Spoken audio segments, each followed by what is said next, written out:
In this video, a well-known atheist, Forrest Valkai, makes the argument that God is unjust because he punished Adam and Eve for doing something wrong, even though they didn't know what wrong was. A lot of atheists make this sort of statement to show how God is unjust, however, it's simply based on a misunderstanding of what the biblical text says about God's communication with humanity.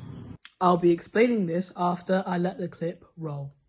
If a little infant crawls across a keyboard and hits the button that launches a nuclear missile, do we need to punish that baby for the devastation that it's wrought? Or did it just be a baby? So here's God. God puts humans in this garden. They literally don't know what evil is because they haven't eaten from the tree of the knowledge of good and evil yet. They don't know what wrong is.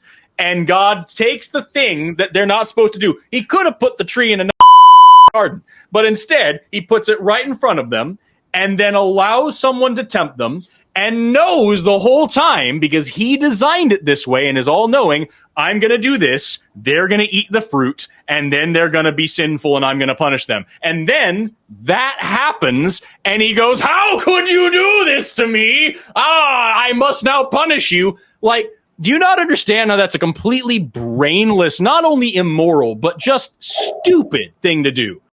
So he makes the argument that God is unjust because he punished Adam and Eve, even though they didn't know what they were doing, is wrong. But here's why he's wrong. You see, God made the world perfectly to begin with, and there was hundreds, if not thousands, of different trees that Adam and Eve could have eaten from. And there was one tree God said, do not eat from it. In Genesis 2 verses 16 and 17, God tells Adam and Eve, do not eat of the tree of the knowledge of good and evil. He did tell them, they did know what they were supposed to do. And when the serpent came to Eve, Eve herself said to the serpent, yeah, we can eat fruit of the trees of the garden, but God said that we shouldn't eat from it or we will die.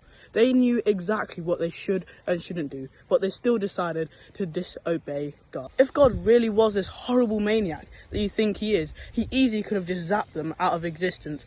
But instead, like a good parent, he decides to punish his children for the wrong that they've done, and he doesn't just get rid of them just like that. He even clothes them so they won't continue to feel naked and be exposed to the elements.